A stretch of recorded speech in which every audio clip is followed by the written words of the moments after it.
Kita ingin masyarakat di Jakarta itu memiliki ruang bersama yang kami biasa istilahkan ruang ketiga. Ruang pertama di rumah, ruang kedua di tempat kerja, dan ruang ketiga itu ruang di antara keduanya. Taman, kemudian trotoar, kemudian lapangan-lapangan, itu adalah termasuk sesungguhnya ruang ketiga itu ada di mall, itu ruang ketiga juga, coba dikelola oleh swasta.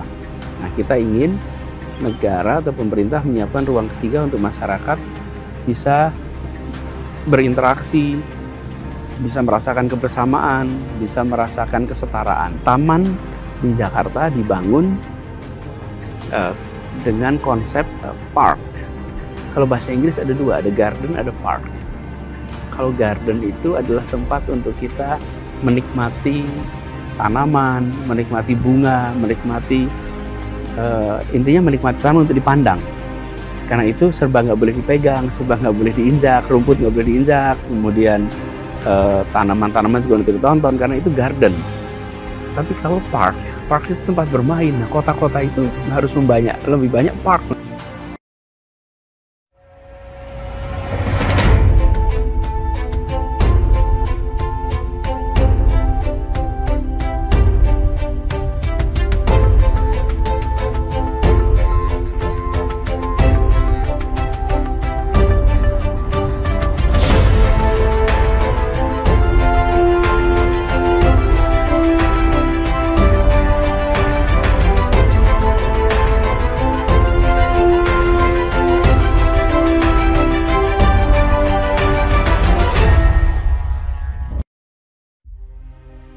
Tebet Eco Park di Jakarta Selatan ditutupi pagar yang mengelilingi area taman tersebut. Pagar yang dibangun sebagian sudah berdiri kokoh, namun di sekelilingnya masih ditutupi dengan seng-seng proyek. Sejumlah spanduk pemberitahuan pembangunan pagar tersebut dipasang di area Taman Selatan. Sebagian taman sudah dipasangi pagar, namun pagar tersebut belum mengelilingi seluruh kawasan taman.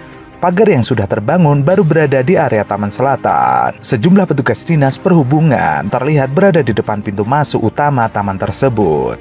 Walaupun pagar sudah berdiri di sebagian sisi taman, akan tetapi seng-seng proyek yang berjajar masih belum dibuka. Salah satu petugas Tebet Eco Park mengatakan seng-seng akan dibuka ketika semua pagar sudah jadi total. Semula, Tebet Eco Park dibangun dengan konsep tanpa pagar, seperti dikutip dari halaman DPRD DKI Jakarta 4 April 2022.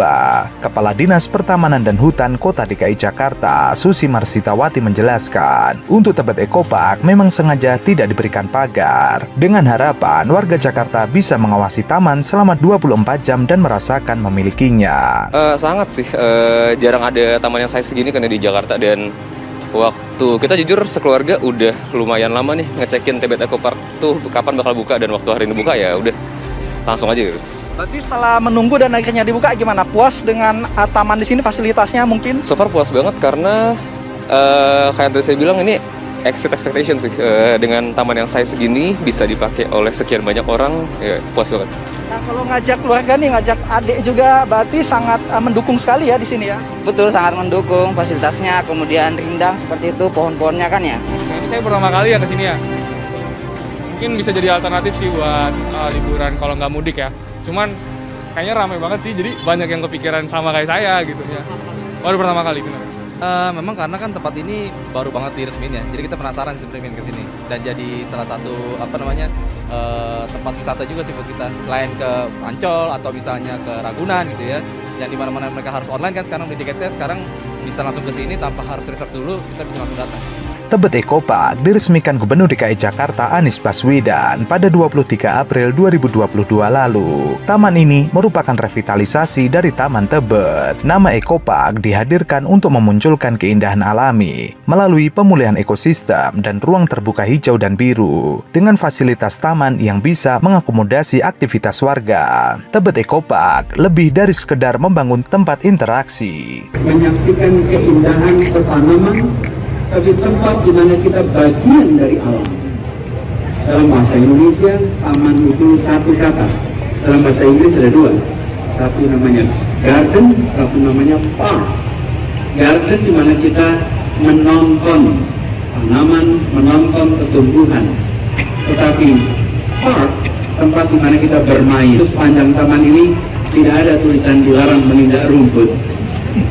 Larangan menginjak rumput ketika taman ditempatkan sebagai garden, karena itu dilarang diinjak tanamannya. Taman ini dibangun bukan sebagai tontonan, taman sebagai tempat bermain, sebagai ekosistem yang hidup, bukan saja untuk manusia, tapi juga untuk semua makhluk yang ada di sekitarnya. Tadi kita menyaksikan adanya kupu-kupu, adanya sapu. Ini menandakan kawasan ini telah kembali menjadi kawasan yang ramah untuk lingkungan. Pembangunan Tebet Eco Park lebih dari sekedar untuk membangun sebuah tempat interaksi. Ini harus menjadi tempat mengirimkan pesan kepada kita semua, penghuni kawasan urban dimanapun berada, khususnya di Jakarta, bahwa kawasan urban yang dulu diasosiasikan sebagai tempat beton pencakar langit dan beton-beton yang mencengkeram bumi, di tempat ini diubah menjadi sebuah tempat di mana hijauan dan kebiruan bersatu. Di belakang kita ada sungai. Ini contoh naturalisasi sungai yang dijalankan terintegrasi dengan kawasan hijau. Kawasan hijau, ruang hijau dengan ruang biru terintegrasi menjadi satu kesatuan. Dan kita berharap ini jadi contoh. Dulunya beton, dulunya turap, sekarang diubah menjadi kawasan yang natural. Dan kita berharap ini nantinya terus bisa kita kembangkan dan menjadi contoh. Anies mengatakan, taman ini harus menjadi tempat mengirimkan pesan kepada penghuni kawasan urban bahwa kawasan urban yang dulu diasosiasikan beton pencakar langit atau beton yang mencekram bumi, di tempat ini diubah menjadi tempat kehijauan dan kebiruan bersatu. Taman Tebet Eco Park menjadi model ideal pembangunan taman di ibu kota. Seiring pertumbuhan kota yang pesat, kehadiran taman semakin dibutuhkan oleh warga sebagai tempat interaksi antar warga atau warga dengan alam. Konsep Eco Park di taman ini terlihat dalam pengaplikasian vegetasi dan tanggul alami serta teknik bioengineering di saluran air yang ada di dalam taman. Selain membantu meningkatkan kapasitas tampungan air hujan, pendekatan yang dilakukan pada Tebet Eco Park menyelaraskan saluran air dan taman yang dilaluinya sebagai satu kesatuan ekosistem alami. Tingginya tingkat kunjungan warga memunculkan parkir liar dan pedagang dadakan berjualan di area luar lingkungan taman. Kondisi ini memunculkan protes warga sekitar. Akhirnya Tebet Eco Park ditutup untuk sementara pada Juni 2022.